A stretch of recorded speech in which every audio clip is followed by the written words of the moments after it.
bajo supervisión de un adulto.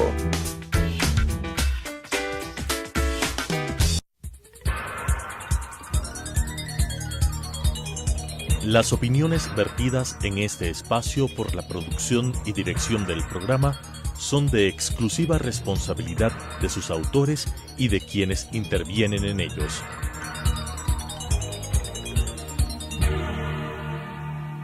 Telesucesos Canal 29 UHF presenta De 8 a 9 con Félix Narváez.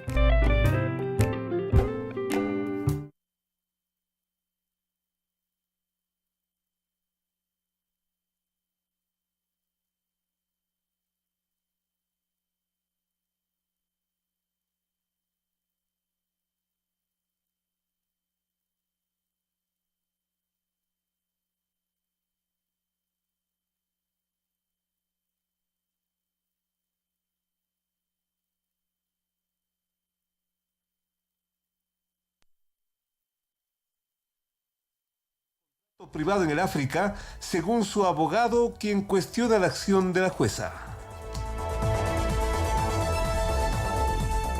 El arte y la ficción invaden el centro de convenciones, titular de primera página del Universo de Guayaquil.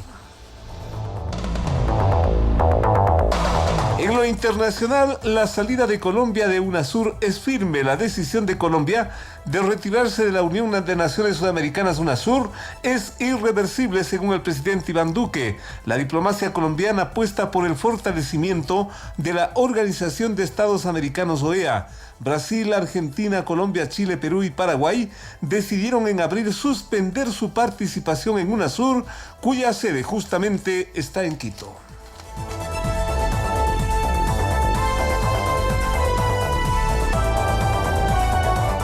Titular principal de Interiores de justamente la publicación del día de hoy del Universo.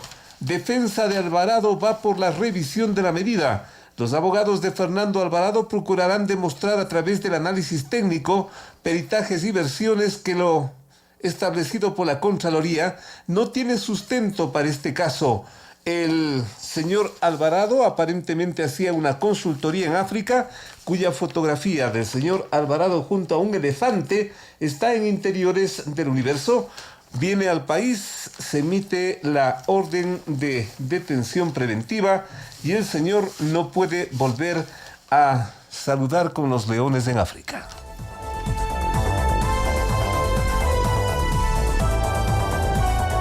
8 de la mañana con 2 minutos, gracias a su sintonía, primera página de la hora. Vibrante turismo por el feriado. Las playas de Esmeraldas, pues después de varias crisis, se volvieron a llenar de turistas. La diversión también se sintió en Imbabura, Pichincha y Santo Domingo de los Áchiras. 5.000 venezolanos ingresan diariamente al Ecuador y lo hacen por la frontera con Colombia. Increíble. Y el desempleo afecta más a las mujeres. Música y luces en el Ichimbía, primer titular de la primera página de la hora. En Interiores, la hora nos cuenta que la Asamblea aprueba 100 de resoluciones. Los legisladores dudan de su utilidad. Hay pocas que resultan efectivas y eficientes. Mientras tanto, el gobierno desmiente el traslado de Glass. Con un desmentido oficial, el gobierno respondió ayer ante una supuesta orden de traslado del ex vicepresidente Jorge Glass desde la cárcel 4 de Quito hacia otro centro de detención carcelario, como señalaron sus partidarios mediante las famosas redes sociales.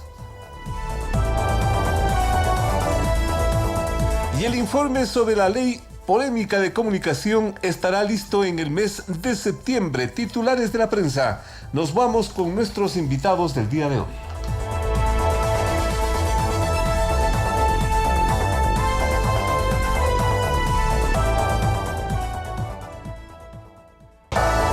Esto es De 8 a 9 con Félix Narváez.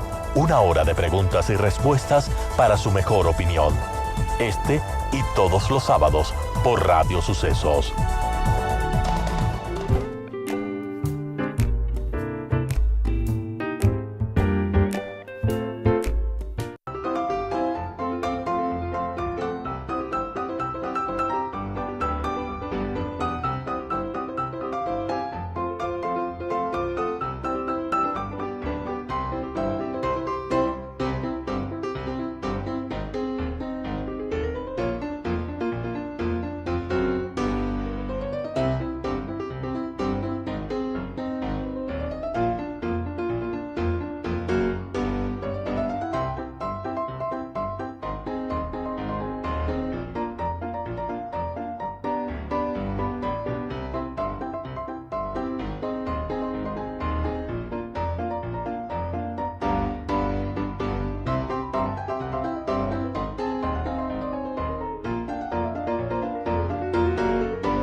registraduría. El expresidente Rafael Correa y sus lugartenientes Ricardo Patiño, Gabriela Rivadeneira y Virgilio Hernández, entre otros, fueron expulsados del movimiento en formación denominado Acuerdo Nacional Maná. La medida fue ratificada por el fundador de Maná, Víctor Hugo Erazo.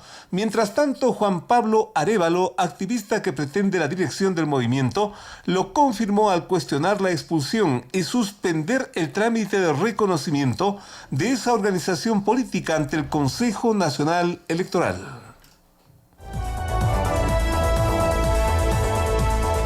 Juan Pablo Arévalo venía hablando con sus cupulares correístas, quienes le prestarían las firmas que dicen tener a nombre de Alianza País. Lo harían para alcanzar la calificación del CNE y los correístas podrían así inscribir candidaturas para las elecciones seccionales del próximo año a nombre de Maná.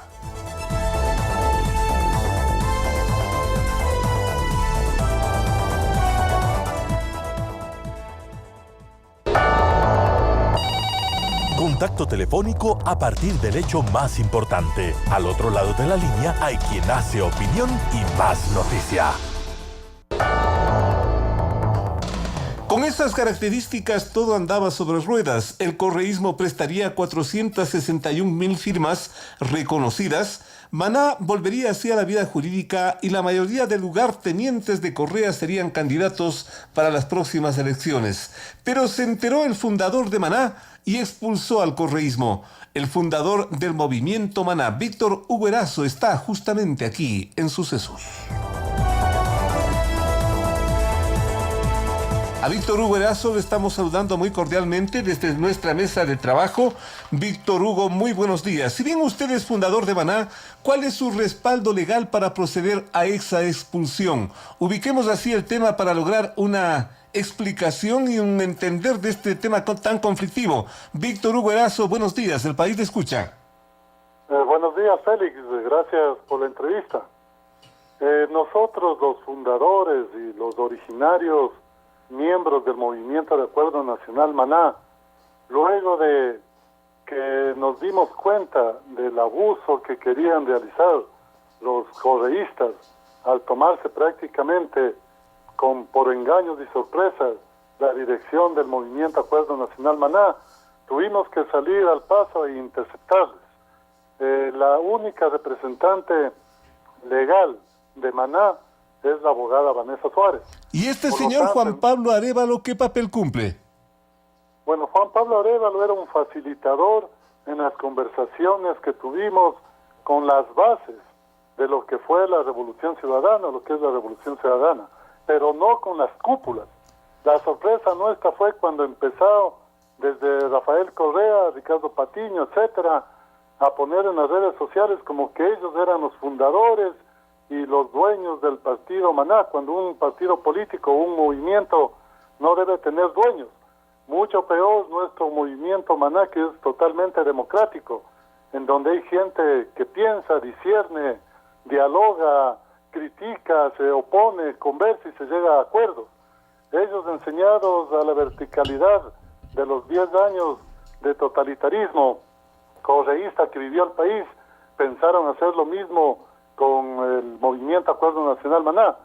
Al momento en que supimos que todas estas personajes de triste recordación en el Ecuador quisieron tomarse por asalto el Movimiento Maná, tuvimos que salirles al paso, llamar a asambleas de todas las provincias de nuestras dirigencias, y el día 1 de agosto resolvimos en Asamblea General entre los fundadores y los militantes de Maná originarios hablando, expulsarles de las filas a Rafael Correa, Marcela Aguiñaga, Gabriela Rivadeneira, Ricardo Patiño, Virgilio Hernández, Doris Solís y muchos otros de los cabezas visibles de lo que es el correísmo. Pero en la práctica es un gesto simbólico el que ustedes están haciendo.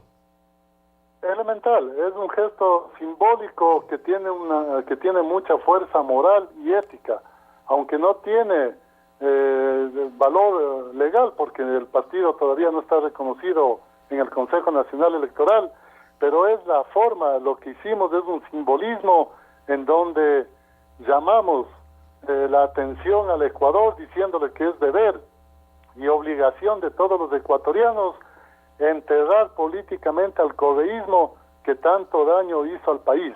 Víctor Hugo, pero permítame una precisión que es muy importante para no confundirnos con este tema bastante conflictivo. El movimiento estaba abandonado, ustedes buscaban que alguien les preste las firmas, y en este caso eran los de Alianza País, pero en algún momento ustedes se iban a encontrar con los dirigentes principales, pues, de Alianza País. ¿Cómo es que se dan cuenta esto tarde y ustedes los expulsan? Bueno, a ver, el movimiento empieza su reinscripción en el mes de noviembre del año 2017.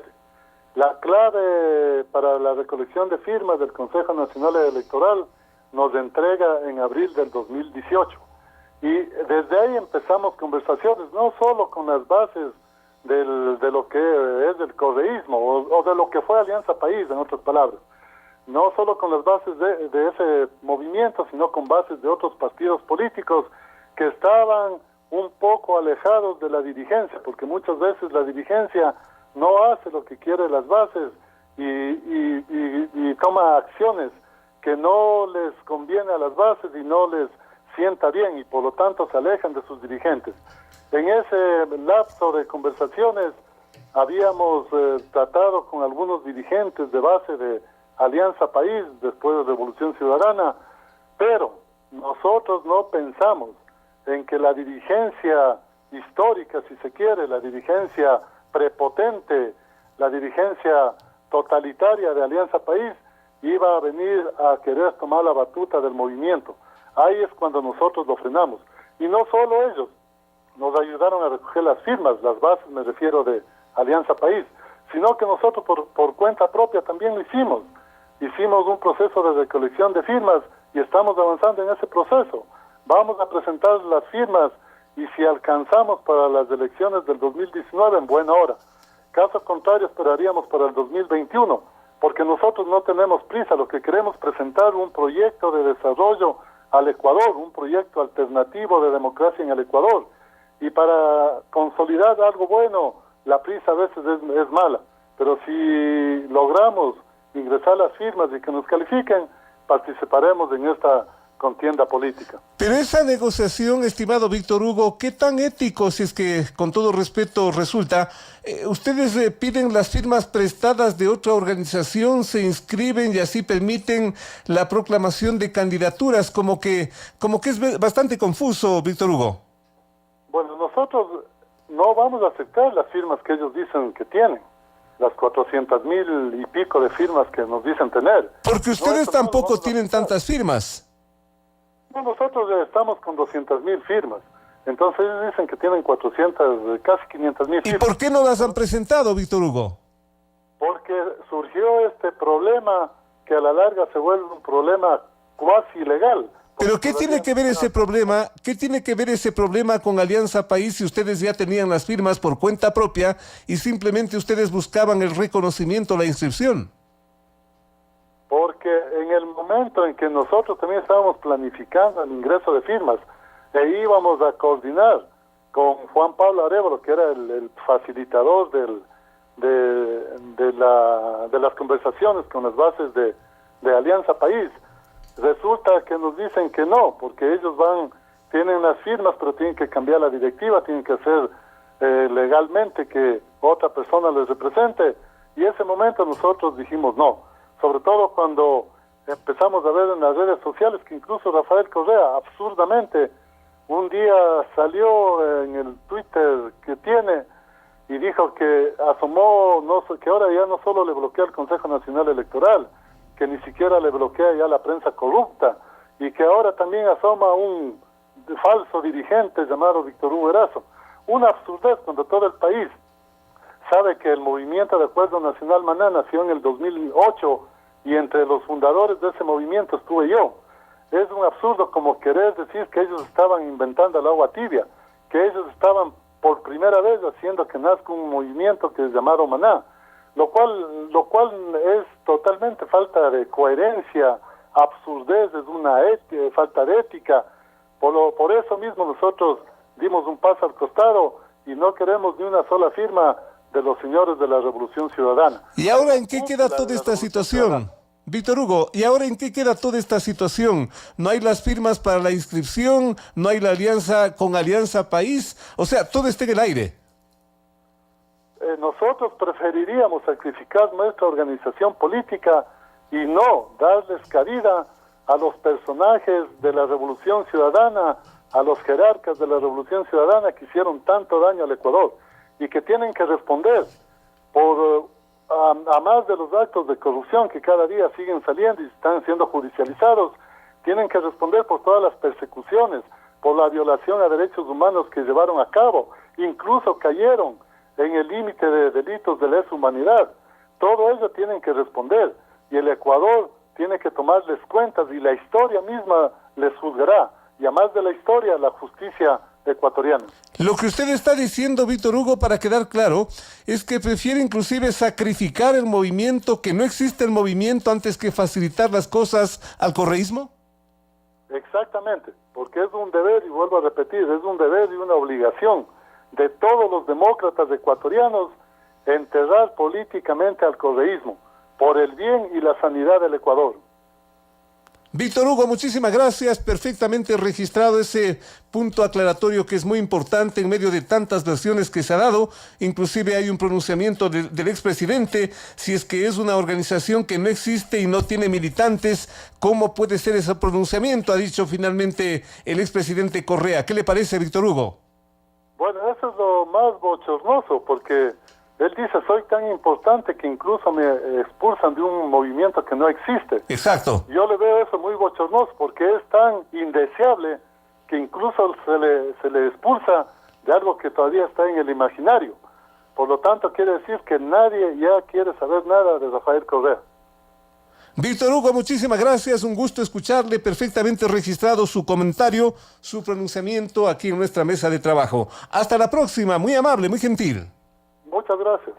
Gracias a Víctor Hugo Erazo, el fundador de este movimiento Maná. Miren ustedes toda una conflictividad planteada a partir de estas negociaciones, por lo visto, que se han dado entre el movimiento Maná, dirigentes de varios niveles, y toda esta organización cupular del correísmo, que finalmente, el momento que se iba a la inscripción, pues se dan cuenta entre quienes han estado negociando, se pelean los compadres, se dicen las verdades y todo queda prácticamente en el aire. Pero muy importante también en términos noticiosos lo que nos acaba de decir Víctor Hugo Erazo, prefieren sacrificar la existencia del movimiento Maná, que no exista Maná, antes de facilitarles las cosas al correísmo. En fin, así es la política y nosotros volvemos con más en un momento, recordándoles que los trabajos de rehabilitación vial continúan esta semana en Quito. Esta semana se efectuaron trabajos en el Inca, Eloy Alfaro, Flavio Alfaro, Calderón, La Roldós, La Armenia. Por eso es importante tomar las rutas alternas. Más información en www.emop.gov.es, Alcaldía de Quito. Volvemos con más en un momento.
8 de la mañana con 22 minutos. Gracias su sintonía. Más adelante estaremos con historiadores para ubicar la trascendencia, la proyección exactamente de lo que significó el 10 de agosto, esta fecha histórica que la marcamos el día de ayer. Mientras tanto, está claro que el gobierno analiza una eventual revisión de los subsidios a los combustibles, lo cual ha encendido un debate cada vez más intenso, pero de pronóstico reservado. El análisis está ligado a la necesidad de los recursos presupuestarios, que solo este año superarían los 5.500 millones, so pena de arrumar un desfinanciamiento insostenible y que podría hasta colapsar la economía de este país. Y las razones también son claras: el manejo dispendioso de los 10 años de correísmo y la necesidad urgente de tapar ese enorme hueco financiero fiscal. En la ruta de apuntalar en la situación, se aprobó la ley de fomento productivo, pero a partir de ese momento empieza un nuevo debate.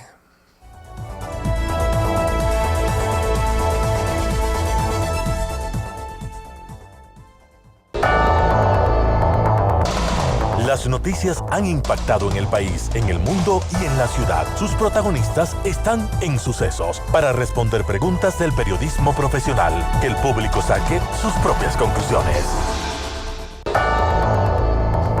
A las 8 de la mañana con 24 minutos viene a Sucesos el ex alto dirigente de la estatal petrolera, actual activista, analista público, analista político también, Henry Llanes, quien nos honra con su presencia, un conocedor de la materia petrolera. Como que llegó el momento de ponerle el cascabel al gato, se ha dicho, y reajustar los subsidios de los que tanto se ha comentado.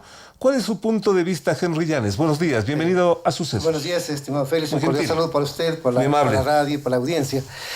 El Ecuador es deficitario en la producción de los derivados, los hidrocarburos, y claro, eso significa que se generen costos muy altos en cuanto a abastecer el mercado interno para atender la demanda nacional. Es contradictorio que el Ecuador, siendo un país petrolero, sea al mismo tiempo importador de los derivados hidrocarburos. Actualmente la demanda nacional está por los 100 millones de barriles de productos básicos. Me refiero al gas de uso doméstico, al diésel y a la gasolina. Y de esos 100 millones, el Ecuador importa 50 millones, ¿no?, a precios internacionales, ¿no? Y los tiene que importar por dos cosas. Primero, porque no tiene la suficiente cantidad de productos en el país, ¿no? Y lo segundo, porque la calidad de esos productos es mejor que la nacional, y entonces tienen que operar, mezclarlos con los que se producen en el país y poderlos comercializar, porque por sí solos no hay cómo comercializarlos porque son de mala calidad, tienen alta concentración y sufren, me refiero a las gasolinas y el diésel, ¿eso ¿no? cuánto le cuesta al país? Mire que en contratos del Banco Central, nosotros estamos trabajando con personas que trabajaron en esta actividad, que han sido intelectuales de la comercialización de los combustibles. Mire que en el periodo 2011 al 2017, el gobierno de Correa importó en naftas de alto octano 5.970 millones de dólares, ¿no? Eso en lo que tiene que ver con naftas, ¿no? ¿5.000? 5.970 millones de dólares, ¿no? Uh-huh. En cuanto a diésel, en el mismo periodo, 2011-2017, importó 8.432 millones de dólares, ¿no? Uh-huh.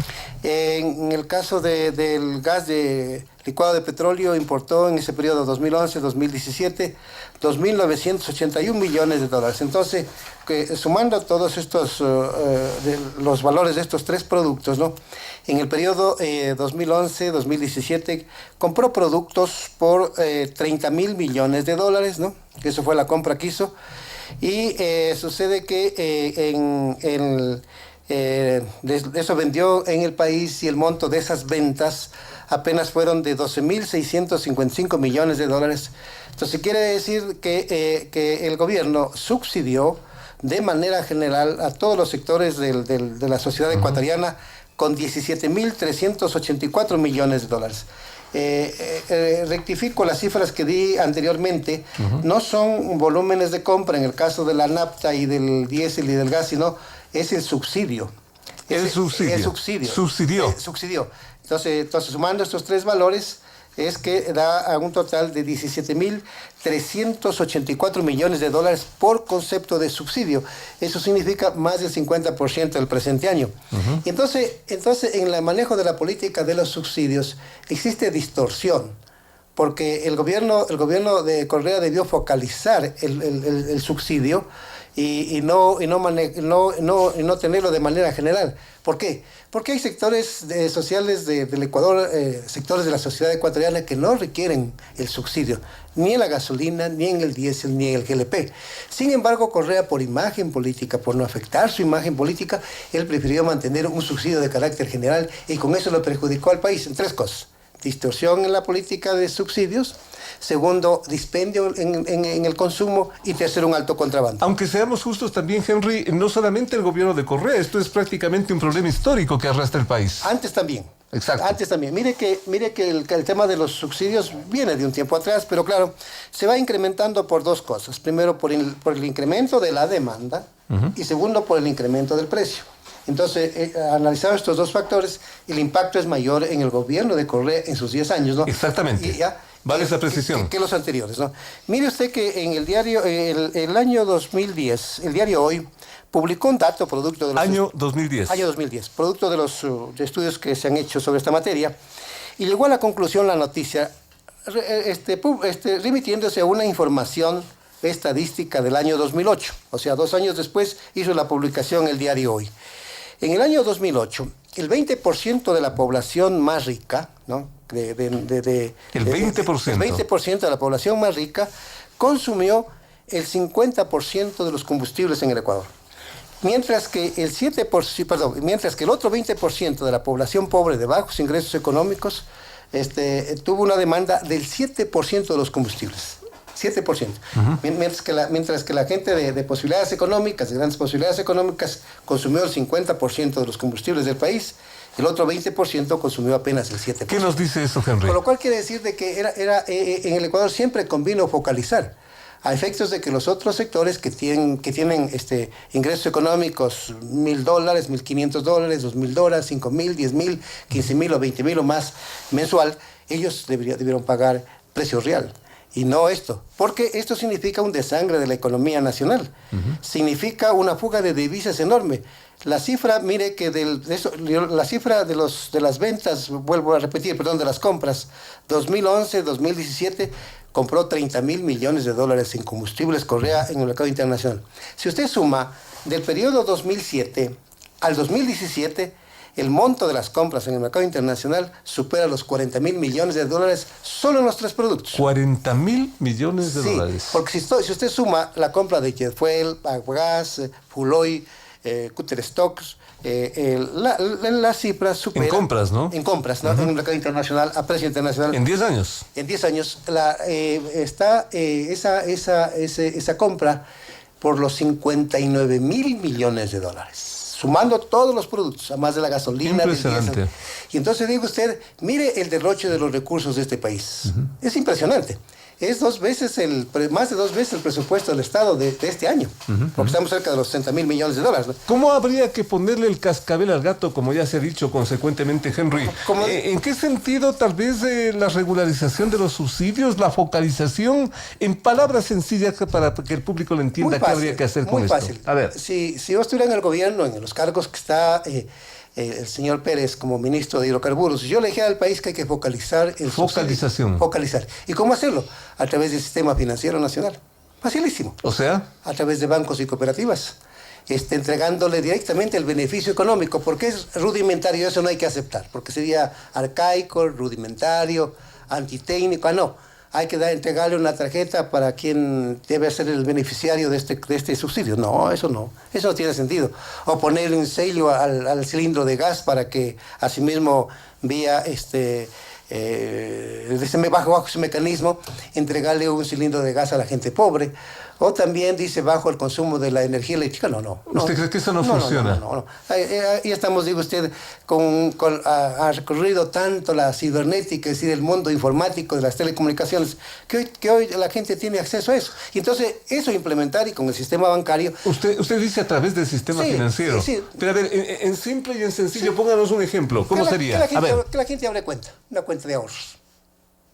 los pobres, ¿no? Por ejemplo, los del desarrollo humano, ya, deberían tener, que está mal dicho ese bono, ese concepto, porque la gente pobre lo que recibe es un bono de subsistencia. Apertura de una cuenta de ahorros. Una cuenta de ahorros, ¿no? Y entonces, en el sistema financiero. En el sistema financiero. Y entonces la gente hacerle llegar, porque la gente pobre.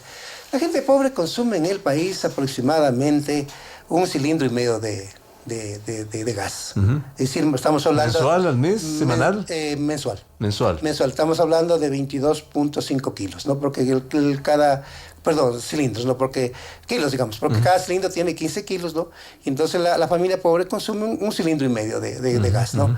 Entonces entregarle ese valor. Y eso sale menos costoso que esta enorme fuga de recursos a través el dispendio, a través del subsidio para todos. Abierta, digamos como ejemplo, abierta esa cuenta de ahorros en el sistema financiero. Cooperativas y bancos. ¿Cómo sé quién es pobre y quién no es pobre para focalizar ese subsidio?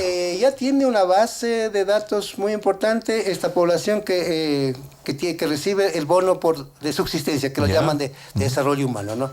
A ellos debería dárseles el valor de 1,5 cilindros para esas personas. Para esas personas. Para los que ya también están reportados, sí, digamos. Sí, también puede ampliar esa base de la gente que está en el desempleo y en el subempleo. En los Estados Unidos, en Europa, la gente que se queda en el desempleo y el subempleo la tienen registrada y los estados le dan un bono. Entonces, ¿cómo no implementar un instrumento técnico que ya desde hace años en Estados Unidos lo aplica? Los pobres, los desempleados, ¿quién más? Subempleados. Claro. ¿Quién más? Yo diría que quienes ganan hasta un salario básico. ¿Ya? Ellos deberían tener, en el caso de los que ganan hasta un salario básico, deberían tener el subsidio de un cilindro de gas. El equivalente a un cilindro, ¿no? Consecuentemente habría que entrar en un censo poblacional, pues, Henry. Exacto. Sería el mejor instrumento. Y de ahí sí venir con este tema del sistema financiero, claro, porque claro. ¿cómo hacerlo antes? Bueno, ahorita, sin ese dato, que es básico, fundamental. Ya lo tienen, como digo, la gente que está recibiendo este bono, ¿no? Ya, pero para los del bono. Pero para los otros, ¿y el resto? El resto hay que abrir un proceso de registro que puede ser... Muy complicado. No. Esto lleva tiempo. No. Pero hay que hacerlo, porque yo diría que eso en menos de 3 meses ya estaría implementado. ¿En 3 meses? Menos de 3 meses, sí. En 3 meses. ¿Ya? Porque ya también se han hecho censos de población, el INEP tiene datos, ¿no? Yo diría que puede hacer un ajuste de un censo de población y de ingresos económicos, ¿no? Para saber exactamente cómo está distribuida la pobreza en el país al tiempo actual. Es decir, actualizaría datos nomás. ¿No? Y el costo de eso sería muy, muy inferior a esto. Mire que Alberto Acosta, en una publicación que se dio en el año 2011 a través de la revista Tendencia, él dijo que el contrabando anual, el monto del contrabando anual era... Que es otro problema gravísimo, ¿no? Que era de $800 millones. En esa política que yo le estoy diciendo de que se debería aplicar, no le va a costar $800 millones al país entregar un subsidio directo de manera en dinero a través de una cuenta. No digo ni con gasolineras, ni con tarjetas, ni con sellos, ni con el medidor. No, eso es rudimentario, eso es arcaico, eso es antitécnico. El otro, ¿cómo no utilizar una herramienta informática? Las telecomunicaciones están actualizadas hoy en día. Y entonces, si se implementa una buena campaña, decir al Ecuador, voy a implementar un censo de población y de ingresos económicos. Yo trabajé un censo de población y ingresos económicos en el año 1981. Y me tocó en ese entonces provincias de Manabí, me tocó Esmeraldas. Un censo no es fácil, Henry. Un censo lleva mucho tiempo si quiere ser bien hecho. Lo puede hacer en una semana, lo puede hacer en pocos días. Por eso lo hacía en 3 meses. ¿No? Bien hecho, le lleva por lo menos un año. Por lo menos un año. Verá, a nosotros nos tardamos menos de un año en el año 81 cuando no teníamos estas herramientas. Menos de un año en el INEG. Ahora ya que ya tenemos la tecnología, esto es la más tecnología, fácil. Usted le apuesta a la tecnología para hacerlo en 3 meses. Los jóvenes son expertos en eso, ¿no? ¿De acuerdo? Claro, hacer una campaña previa y implementar ir al campo en 3 meses, me estoy refiriendo, un trabajo de campo de 3 meses, ¿no? Mire que en el año 81 eso demoró menos de un año. No recuerdo exactamente, pero estuvimos menos de un año, 6 meses me parece que fue. Y mientras tanto, Henry, hay que esperar eso. Porque aplicar una medida unilateral me parece incorrecto. Si el gobierno incurre en eso, va a tener una reacción social tremenda. ¿incurre en qué? en que si la gente no está bien informada de cuánto es el monto de los subsidios, así como lo estoy manifestando, de cuánto es el monto del contrabando, de cuánto compra el Ecuador estos productos en el mercado internacional y el impacto que tiene en la economía petrolera y en la economía nacional. Si la gente no tiene una suficiente información de esa naturaleza, le va a reaccionar en sentido contrario porque la gente, ¿qué dice ahorita? Nos robaron la plata del sector petrolero con obras mal hechas y con sobreprecios. Por ejemplo, en la ampliación de la refinería Esmeraldas, 2.200 millones de dólares. Botaron al agua 1.500 millones en el Aromo, ¿no? Con sobreprecios el terminal de almacenamiento de Monteverde y el poliducto Pascuales Cuenca y la planta de Bajo Auco del Oro.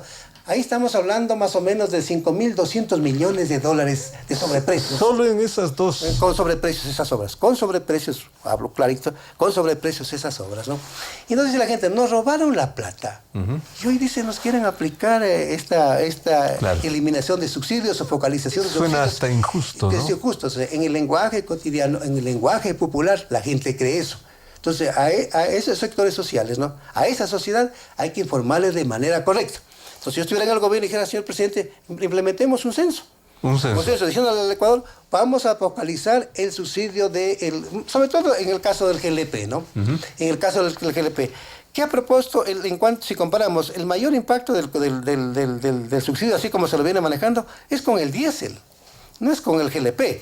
Vuelvo a repetir, en el caso del diésel, por ejemplo, en el periodo 2011-2017, es 2.981 millones de dólares el subsidio. ¿Cuánto? 2.981. Una cantidad no es tan altísima, ¿no?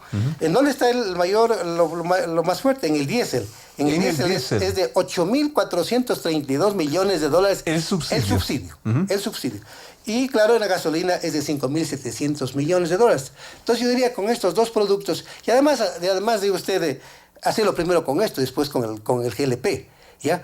A efectos de que entonces se sincere y se transparente el manejo de los costos de estos productos en el país y no se los comercialice de la forma que se lo está haciendo. Mire que si se comercia con el sector del transporte, usted comercia, por ejemplo, con uno de los amigos... Que es otro factor importante, sí, ¿no? Y entonces digo usted, en el caso de esta política, debe ser una política manejada integralmente o llevada a cabo de manera integral, con acuerdos de manera integral. ¿Quiénes? El FUD. Debería participar. El FUD, ¿quién más? El sector del transporte. Transporte. Los estudiantes secundarios y universitarios. El movimiento indígena. Movimiento indígena. Que son los fundamentales en este país, ¿no? Y habrá que ver si colegios profesionales y también las cámaras de la producción. Ya es hora, querido Félix, de librarnos de esos prejuicios, ¿no? De esos dogmas, sobre todo de esos prejuicios, de esos estereotipos, para sentarnos a dialogar. Para enfrentar el tema que se arrastra creo que del inicio de la República. Sí, este problema se viene agudizando desde los años 90. ¿Por qué? 90, así es. Porque los gobiernos han venido incumpliendo una disposición de la ley, del artículo 5 de la ley de hidrocarburos, que dice, el mandato es que el Ecuador, que el gobierno, que el Estado debe industrializar al petróleo y al gas que se extrae de la Amazonía. Industrializar. Y no lo hacen. ¿Sabe cuánto se industrializa en el país de la producción nacional? De estos productos, tanto de petróleo y gas. 32%. Y la mayor parte se lo vende como materia prima y aceptando altos castigos de 8, 10, 12 dólares por cada barril que se vende.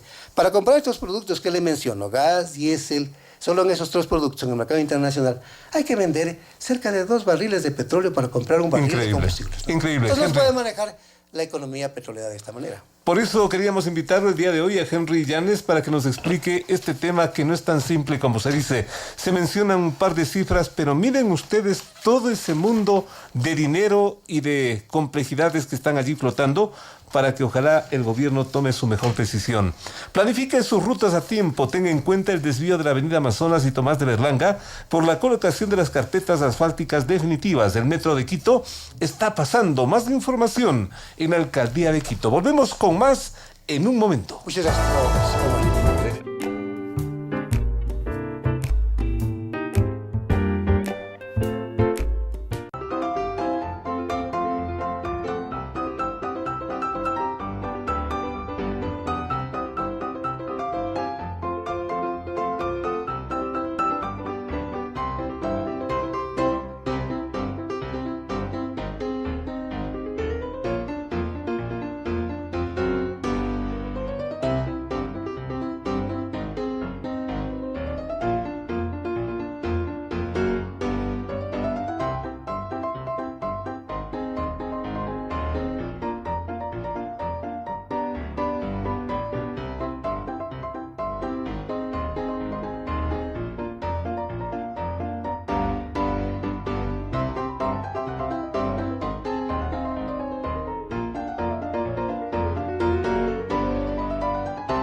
Gracias a su sintonía, esto lo hacemos a través de Canal 29 UHF, en señal digital Canal 29.1, TV Cable Canal 73, Claro TV Canal 43, Telesucesos Quito. Gracias a su sintonía. Hace 209 años, en un día como este, Quito habría sido un hervidero de comentarios, de expectativas, quizás de confusión. Ayer, 10 de agosto de 1809, el doctor Antonio Antes, secretario de la Junta Suprema de Gobierno, que se acordó en la casa de Manuela Cañizares, muy temprano, le notificó al conde Luis de Castilla, don Manuel Urriés, que ya no es presidente de la Real Audiencia de Quito, que la Junta lo relevó de ese cargo. Sonó así el primer grito de independencia del país y de América, luego reprimido a sangre y fuego por la corona española, pero más tarde, asimismo enfrentado por la espada y los cañones de Sucre y de Bolívar. Lo cierto es que hace 209 años y un día más se concretó el primer grito de independencia con el desconocimiento del representante de la corona, la conspiración de Navidad llamada así, que en diciembre de 1908 arrancó en la hacienda Obraje de los Chillos y se concretó la noche del 9 de agosto del siguiente año en la casa de la quiteña Manuela Cañizares. Los detalles son bastante conocidos, especialmente en estos días, pero queremos ir un poquito más allá. ¿De qué mismo se trató ese acontecimiento? Nos honran con su presencia dos autorizadas voces de la historia de este país, los historiadores Susana Freire y Francisco Núñez, aquí en Sucesos Radio Televisión. Vale entonces una precisión. ¿Lo del 10 de agosto fue un golpe de Estado o el solo desconocimiento al delegado del rey, el conde Ruiz de Castilla? Empecemos así para motivar el comentario y empecemos por las damas. Susana, buenos días, bienvenidas a Sucesos. Buenos días a quienes nos sintonizan.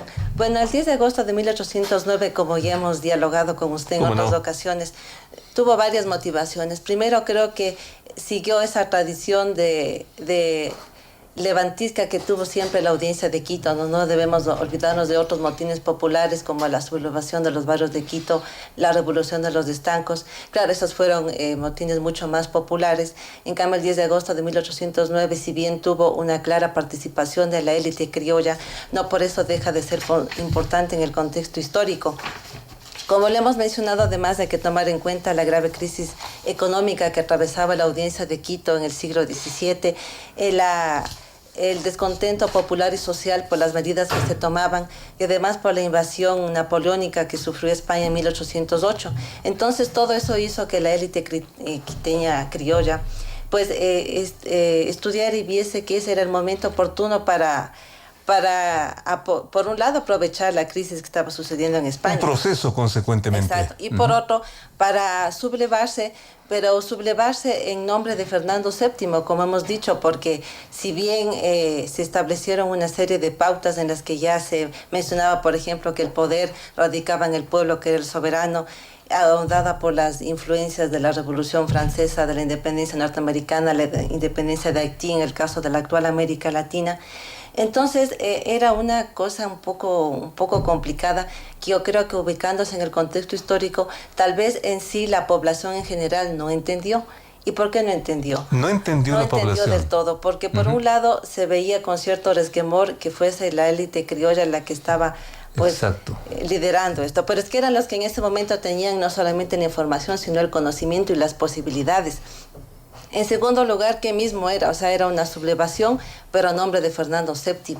Y en tercer lugar, también lo que vino después también hizo que la población no apoyara como se supone debió apoyar, pero hay que ubicarse, como digo, siempre en el contexto histórico. Esa pregunta es la que justamente quería hacer y quiero hacer al doctor Francisco Núñez. ¿De Arcos? Del Arco. Del Arco, muchísimas gracias, Francisco. Un cordial saludo, bienvenido aquí a Sucesos Radio Televisión. Fue una sublevación de la élite criolla y por allí sería la falta de apoyo popular, porque de esto también se habla en los libros, se habla en las referencias. Precisemos ese punto. Francisco, buenos días. Félix, buenos días, un gusto estar nuevamente aquí. Gracias por la invitación. Muchas gracias. Sí, o sea, en realidad hay que comprender el proceso mayor de resquebrajamiento del poder de la monarquía española en América, producto de la invasión de Napoleón en la península ibérica, y vinculado al proceso de ilustración hispánica anterior, ¿no? Ya. Estamos hablando de que hay un proceso propio, independiente de la ilustración francesa y británica, con conceptos y con ideas completamente distintas a ese otro mundo conceptográfico, llamémoslo así, que iban encaminados a un proceso político certero. El 10 de agosto lo que sucede es que al haber una ausencia del monarca, en la tradición castellana se retoma lo que habían dicho los fueros desde la Edad Media y las leyes de Indias, en fin, entre otras muchas cosas, que en ausencia del monarca la soberanía, que siempre fue compartida entre el monarca, las ciudades y los distintos estados, las corporaciones intermedias, retoma a esas corporaciones, en ese caso a las ciudades. Por eso la Junta es la hace Quito, ¿no? Al menos sus representantes lo toman como a Quito el que hacen. No hay que confundir esto con el pueblo en sentido abstracto que lo entendemos hoy en día, ni con la gente, ¿no? La gente en ese momento no era y no iba a ser independentista. Ellos veían una realidad completamente ajena a esa idea siquiera de lo que podría significar una independencia y una república en 1809, ¿no? Ni siquiera la propia Junta estaba buscando eso. Entonces, cuando lo analizamos así va a ser más claro lo que sucedió en esa fecha. Yo quería decir esto, una reflexión aparte de la pregunta en sí. Por favor. Pero el 10 de agosto hay esta constante llamamiento a lugares repetitivos en el pensamiento, como la libertad. Se nos habla mucho. Se nos dice la libertad en relación al 10 de agosto. Y decía que con un bonito concepto que es la libertad, ¿no? Y más aplicándolo para la historia nuestra, para la historia ecuatoriana, qué importante que es para los individuos en este momento, en el Bicentenario, empezar a, desde nuestra libertad, replantearnos y revisar lo que han sido los hechos históricos vistos desde una manera unilateral. Y esto incluido lo que es ahora el 10 de agosto, ¿no? ¿Qué fue en realidad el 10 de agosto para nosotros como quiteños actualmente y como ecuatorianos? ¿Qué fue en realidad ese día? ¿Qué fue esa fecha? ¿Qué fue ese movimiento? En pocas palabras, sinteticemos, Francisco. Fue el pedido de una facción, una porción de la élite, no toda la élite criolla, porque eso también es un error generalizar, no era una facción de eso, que ante la crisis institucional generalizada de la monarquía española quiso tomar la parte de la soberanía que ella consideraba que le correspondía a ellos para el manejo político interno dentro de lo que era la provincia de Quito, manejada a través de la presidencia y la audiencia de Quito. O sea, significa la toma de conciencia política histórica que la ciudad de Quito había tenido, pero que a la vez tuvo una reacción contraria en los otros elementos que seguían viendo que sí había una institucionalidad firme en la monarquía y el conflicto se generalizó por esa razón. Pero insisto, si es que era un pronunciamiento, un objetivo de tanto fondo, porque estamos hablando de libertad, estamos hablando de realizar lo que queremos ser como país. ¿Por qué no existió ese respaldo, yo diría, generalizado? Porque Guayaquil y Cuenca tampoco apoyaron esto, Susanita. Porque tenían muchos intereses. Guayaquil ya tenía su propio puerto.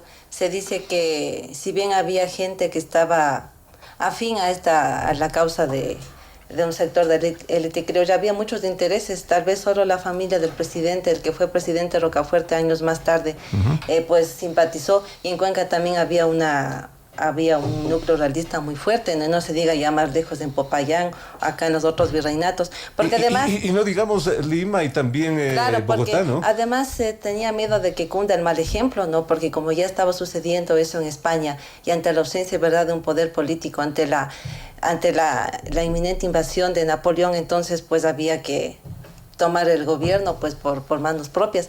Entonces yo creo que obviamente se tenía mucho temor de que este ejemplo de Quito se vaya repartiendo, pero yo creo que más allá de estas elucubraciones, que obviamente siempre es un error querer entender el pasado con los ojos del presente, porque hay que ubicarse en el contexto de la época.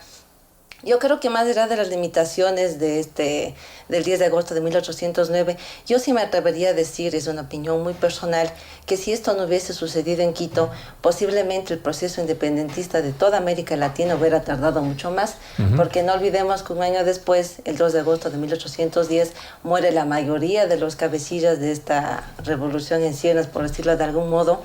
Y también, ahí sí también mueren varios quiteños, no olvidemos que el 1 o 2% de la población de Quito murió para ese entonces.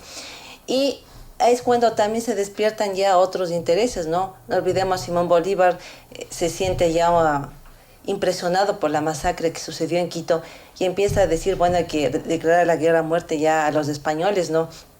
Entonces esto despertó una serie de procesos ya en otras audiencias, virreinatos. No olvidemos que ya Bolívar ingresa en la acción y esto culmina el 24 de mayo de 1822 en el caso del Ecuador, que bueno, más tarde se llamaría Ecuador.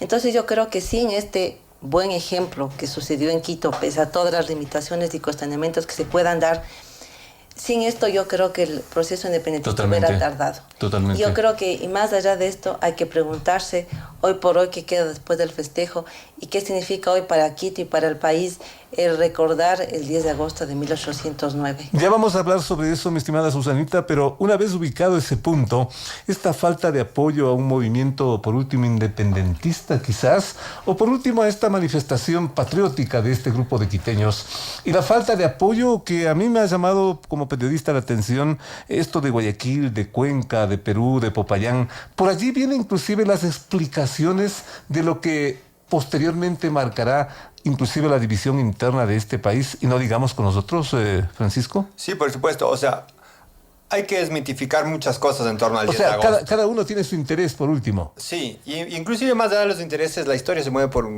cosas más profundas, diría yo. Sin duda. Bueno, lo que hay que entender, por ejemplo, primero, no estamos hablando de una lucha de descolonización entre estados preexistentes, porque ni el Ecuador ni el Estado-Nación llamado España actualmente existían en ese momento. Entonces, el 10 de agosto no es, en ese sentido, una representación de lo que podría haber sido después un Estado ecuatoriano. ¿Por qué? Porque el Ecuador era impensable en ese momento. Era una lucha política interna dentro de la monarquía española por el juego del poder, entre, en este caso, una facción de la élite criolla aquí en Quito con los otros vínculos del poder institucional creados a lo largo de la historia en este mismo territorio. Entonces, cuando vamos entendiendo eso, se van moviendo de las ideas fijas que tenemos de la cabeza más fácil. ¿Por qué? Por ejemplo, ¿por qué las otras ciudades no estaban a favor? Exacto. Porque las otras ciudades estaban igual en medio de este equilibrio histórico de poder, de política, y de leyes, y de historia, y de tradición, que no las vinculaban a una territorialidad como la entendemos hoy en día. No reiteremos esto, porque la gente a veces, de manera más coloquial, no lo tiene un poco claro. Que mejor que ustedes lo hagan como historiadores. A ver. El Ecuador no existía en 1809. Ni España existía en 1809. Lo que se llama los Estados-Nación el actual Estado-Nación llamado España y lo que se llama actualmente Ecuador no existían en esa época. Es una lucha interna dentro de la monarquía española, entre distintas facciones de la monarquía española. Agravado por el problema con Francia, ¿no? Por supuesto, justamente por ese problema es que estalla todo. Entonces, cuando entendemos esto, se nos abre un prisma mayor para ver todo lo que pasaba en ese momento, porque no estamos acotados a las líneas de la interpretación según cómo son las cosas actualmente de lo que debió haber sido en ese momento. Otra cosa que usted decía, no solamente las otras ciudades, ¿por qué no apoyaron? Exacto. Sino la misma gente de Quito. ¿Qué significaba para Quito la Junta? ¿Qué quería la Junta, mejor dicho? La Junta quería independencia. A ciencia cierta, lo que nos prueban los documentos es que la Junta quería un Estado de Quito dentro de la monarquía española. Ellos reclaman la soberanía de Fernando VII, compartidos con ellos, pero no es un Estado federado, llamemos de esa manera, dentro de la monarquía española. No estamos hablando que está afuera. No hay todavía un corte completo con lo que es la idea institucional de la monarquía española. En ese punto me llamó mucho la atención, leyendo este tema para consultarles a ustedes, que son autoridad histórica en esta materia. El coronel Juan de Salinas, a nombre de las fuerzas militares de Quito, ofrece lealtad a esa junta que se formó en la casa de Manuela Cañizares y al bien amado rey Fernando VII. Claro. Eso es muy significativo desde mi punto de vista, porque son las armas que no es que están rompiendo con la corona, están diciéndole al bien amado rey Fernando VII. Y entonces, Susanita, yo me atrevería también a pensar que fue una cuestión de coyuntura y fue muy inteligente, porque tal vez, si bien no se quería romper del todo con la monarquía española, yo creo, o sea, ese es un personal punto de vista, que también lo hicieron inteligentemente para, como quien dice, despojarle del aire de revolución, porque también en la propia Junta había más radicales como Morales y como Quiroga, que ellos sí hablaban ya de un Estado independiente. En cambio, Juan Pío Montúfar era mucho más tranquilo, no más moderado. Entonces yo creo que también un poco sí le sirvió el membrete de Fernando VII para decir, bueno, estamos haciendo esto, pero no estamos rompiendo, no estamos desconociendo la autoridad que nos viene del Reino de España, ¿no? Entonces fue un poco para matizar la situación. Yo lo quiero ver así, a lo mejor estoy en lo incorrecto, pero trato de pensar como pensaron ellos para, de algún modo, esa era la manera que les permitía seguir avanzando en sus lineamientos, ¿no? No olvidemos que, por ejemplo, se dice que la Junta, un poco para conciliarse con el pueblo de Quito, ¿no? Toma algunas medidas interesantes, dice que abolió el impuesto a la propiedad, que abolió el monopolio del tabaco, del licor, para un poco medidas que hagan volverse populares, más populares. Exactamente. Pero también valga mencionar que entre estas medidas fue perdonarse las deudas entre los miembros de la Junta a la Real, que tenían con la Real Hacienda, con lo que sería el fisco actualmente. Entonces hay medidas, sí, para querer atraerse a la gente, pero también medidas para beneficiarse ellos mismos, ¿no? Una ley de fomento productivo, más o menos. De acuerdo. Solo quiero despedirme con esto, porque sé que el tiempo nos apremia, Félix. Pero hay que considerar en el tiempo y en el momento justo. Y lo que voy a decir va a sonar duro para todo el mundo, para mí no, pero para los que sabemos la historia. La Junta del 10 de agosto de 1809, para la mayoría de la población de Quito y de las ciudades circundantes y del territorio general americano de la Corona de Castilla en América, fue una traición. Y la reacción ante la Junta del 10 de agosto fue la que se le iba a dar a un traidor. Entonces no nos tenemos que sorprender con el proceso que después se desencadena en contra de esa junta. Era lo que tenían que esperarse ante un tipo de hecho como el que llevaban adelante, ¿no? Qué interesante. Pero ahí yo creo que ahí radica la valentía, porque si hoy por hoy me dicen, Susana, vamos a dar un golpe de Estado a X gobierno, más allá de los intereses que pueda haber con cada persona, yo creo que ese simple hecho, porque se supone que ahí después Juan Pío Montúfar renuncia a la Junta, se hace una especie de acuerdo, supuestamente el conde Ruiz de Castilla iba a perdonar a todos los cabecillas, pero sabemos que el 4 de diciembre entran las tropas de Tomás Arredondo y se dicta pena de muerte para todos los cabecillas, porque obviamente era un acto de traición. Entonces yo creo que ellos sabían a lo que se metían, no creo que eran inocentes, y yo creo que solo ese hecho, más allá de todos los cuestionamientos que pueda darse, solo ese hecho ya es grande. Totalmente. Ya es grande porque hoy por hoy no creo que nadie se arriesgaría por un ideal que sabían que podía o no cumplirse. Entonces yo creo que eso, más allá de todo, merece respeto. Merece respeto, merece que nosotros recordemos con fervor esa fecha. No para caer en un patrioterismo, no para vivir de glorias pasadas. Y yo creo que hoy por hoy la sociedad ecuatoriana y quiteña, en vez de avanzar, ha retrocedido en muchos puntos. Porque quiero ser muy breve.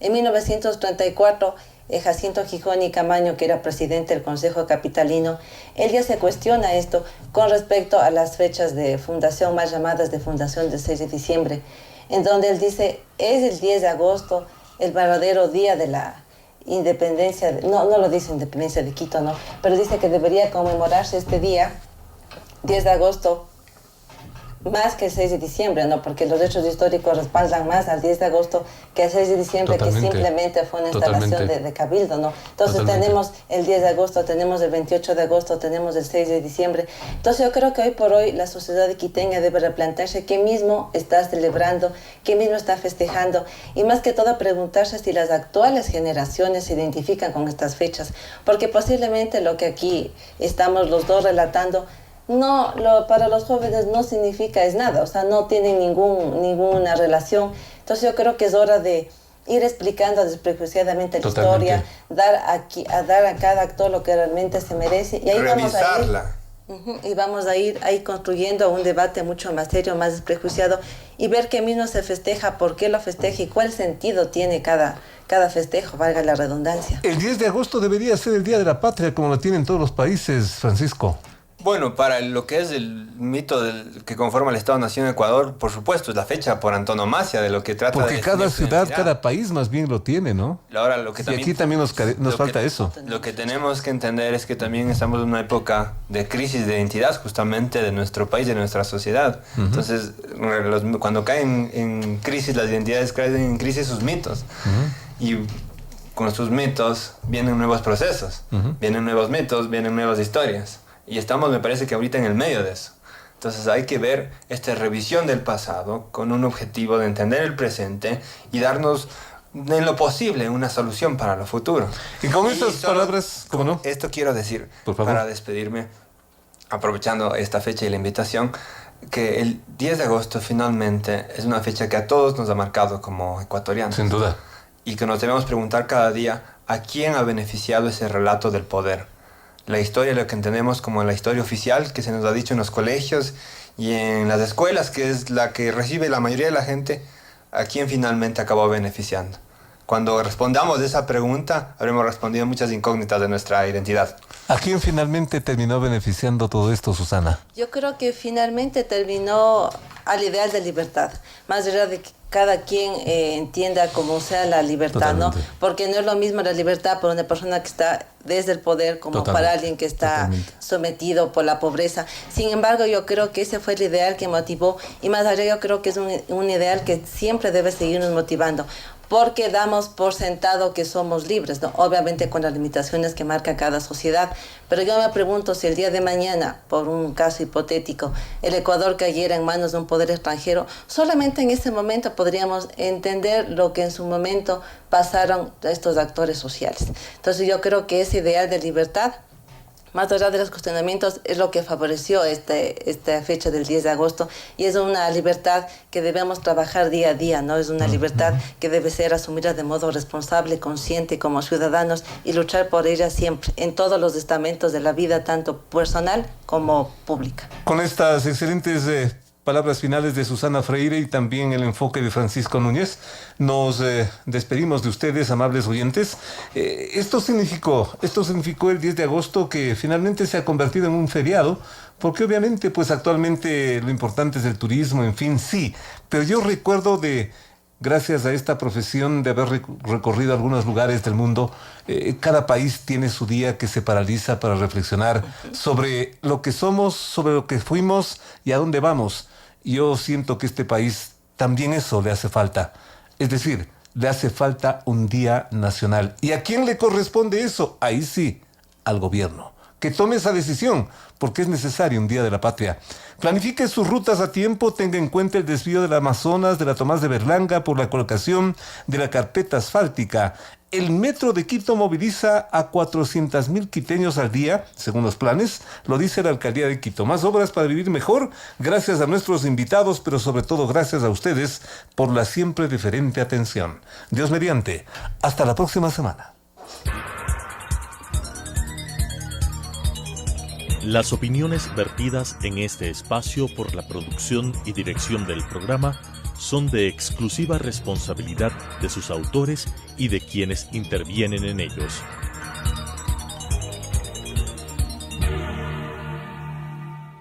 Telesucesos Canal 29 UHF presentó De 8 a 9 con Félix Narváez.